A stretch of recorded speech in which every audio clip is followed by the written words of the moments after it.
so much, and good morning, everyone. Thank you, Thomas. Thank you, Mafe, for the invitation. So let's doggy paddle right in, I guess. This invitation to speak on the theme of underdog reminded me of the time I co-created and co-edited Her Kind, a literary community that honored the experiences of women writers, encouraging them to define their own terms regarding the importance and value of women's voices. My co-editor, the poet Rosebud Ben-Oni, and I curated this online literary community from 2010 to 2013. We created a guest blogger feature called Lady in the House, which during these COVID-19 times has a different ring to it. The role of the lady in the house was to be provocative, set the tone for the weekend, and inspire us toward feeling and thinking, writing, and conversing. We would start the guest blogger off with 4 questions. The first one being, what has been your ultimate journey? What we wanted the guest blogger to embody as the lady in the house was the knowledge of being in and of the world. To have that authority of been there, wherever there is, and her journey towards self-possession is shared as mana for the soul. In 2016, my poetry collection, You're the Most Beautiful Thing That Happened, was published, and the lady in the house shows up as a persona in a serialized poem called Kitchen Speeches. In the poem Speeches, the lady in the house addresses her audience as bitches. And I can imagine her saying to me in response to this theme, underdog, you're a bitch from above, meaning the language isn't even meeting me where I function. I was attempting just that for the writing of You're the Most Beautiful Thing That Happened, making the language meet me where I function. I took terms neutral to derogatory terms for gay and different languages and reframed and reimagined them. What was noticeable to me about the translations, especially the derogatory ones, was the defamation of the feminine and the spaces, objects, and characteristics associated with her. So those poems work to suffuse these terms with love, attention, and softness to bring the body back to its senses. These past months, literally being the lady in the house, have made me even more sensitive to a word like underdog. There's a pandemic, a great cultural and political reset, more Black death, and too many planets are in retrograde. And there were times I felt a deep terror that my life could be taken. So when I hear a word like underdog, it is vital for me to do my poet's work and approach language as material. I find ways to defamiliarize it, treat underdog with suspicious wonder. Already I sense its manipulation. It has the touch of capital and market and a mind that makes an instrument out of me.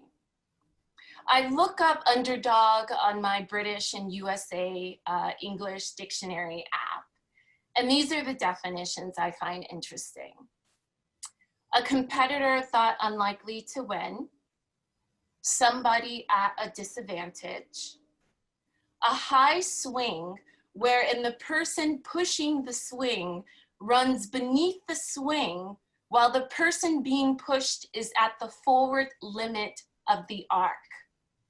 In French, underdog is an outsider.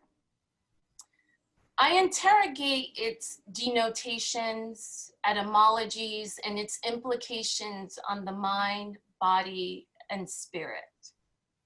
Why am I set in competition? Is competition how I want to be in relationship to myself, to others, my environment? Do I want competition to direct my human consciousness? What if there was no need to win? I feel for how I am pre-positioned to underdog. I feel for what is placed on me, placed before me. I sense for how my own and others' experiences living in this new world have shaped me to know this word, be this word. How have I been socialized to participate in this binary thinking and therefore reality reinforced by underdog? And an onslaught of societal tropes, stereotypes, controlling images come into play. They hover like a high swing above my head along those target sites identified as Black, girl, woman, lesbian, queer, poor, working class, non-religious, inner city, etc., dirt bits dropping from the soles of the high swinger shoes. I feel for how I stress and unstress my body to give speech, my action to this word. And a series of reactions are set in play, reactions to myself, mind you.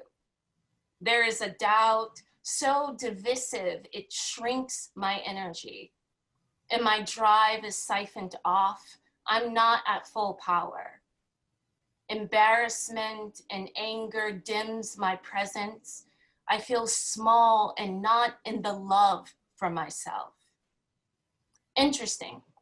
When you put the word underdog in an anagram generator, you get the word dungeon, which means a fit or state of indignation, which is anger or annoyance provoked by what is perceived as unfair treatment. This is the feel or energetic field of underdog. This is the feel or energetic field of binary thinking. It is fear, it is death, and not a peaceful rest. Why does this word require this energetic exchange? My younger sister, who is now in her mid-30s, is neurodivergent, intellectually disabled, for all the medical and science terms for what she is and isn't. These terms say nothing about who she is and how her who-ness is capable of transforming. She has her own language, a kind of pidgin patois, which I call Kayana, after her name. She will even approximate Spanish speaking with someone who is speaking Spanish.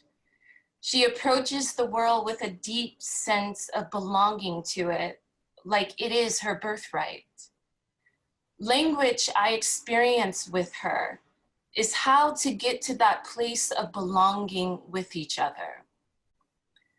The key with understanding Kayana is that you need to be in relation to her.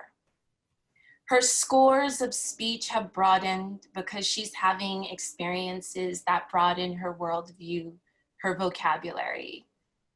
After long stretches of time of not speaking to her, she will suck her teeth, get frustrated if I'm not quick enough to get her meaning.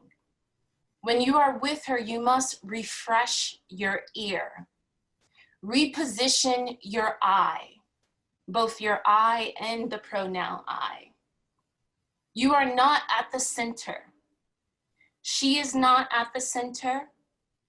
The thing that must be understood, made into reality by the two of you, is at the center. From her, I learned that we are exchanging these sounds, in particular arrangements, energetically held together by our belief to bring it into form.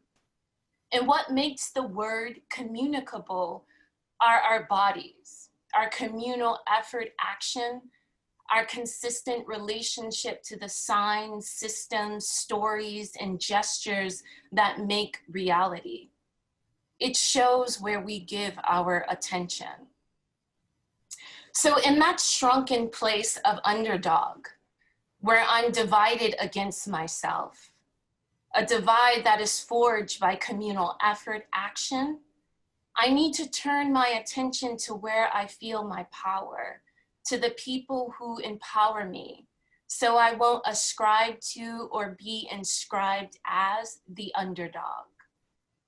And often the power I feel thrives in creation. It thrives in those places of love. In love, I'm not an outsider. I'm in the house, where I'm helped and held by my inheritance of Black women's social practices. From these practices, an oppositional knowledge is generated to counter the hate, build criticality, and make space for physical, emotional, and spiritual care.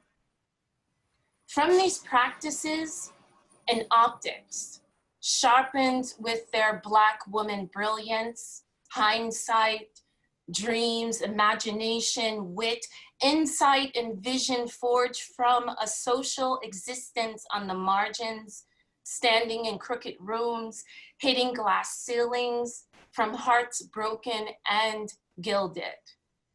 In love, I'm not an outsider. I'm in the house. And my granny be like, make lemons into lemonade and keep the seeds. My mother be like, if there is a will, there is a way, and 62 cents becomes $1. My aunties be like, who you gonna be? And their hands suggest routes to get there. Lucille Clifton, ancestor and poet teacher through word, is like, I made it up. Here on this bridge between starshine and clay, my one hand holding tight my other hand, come celebrate with me that every day something has tried to kill me and has failed. When I see underdog for the arrangement of its letters, its assertive syntax, I break it of its order, which then creates space, a capacity, an offering to become capable again. Because the power the word holds disperses and becomes available for reuse. So now I see the ground an underdog, that Pavlovian bell done and rung. I see an OG, original gangsta, spelled with a long ah. ER conjugates in your mouth a feminine sounding that calls on true power with her. I see a path in ode.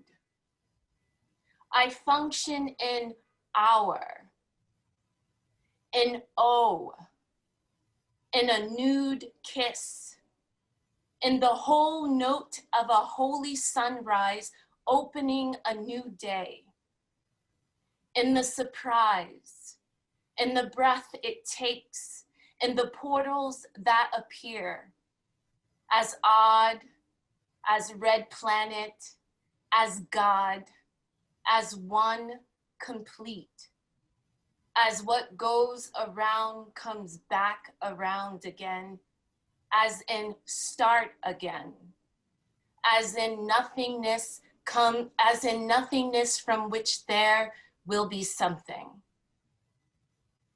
Thank you all for sharing your morning with me.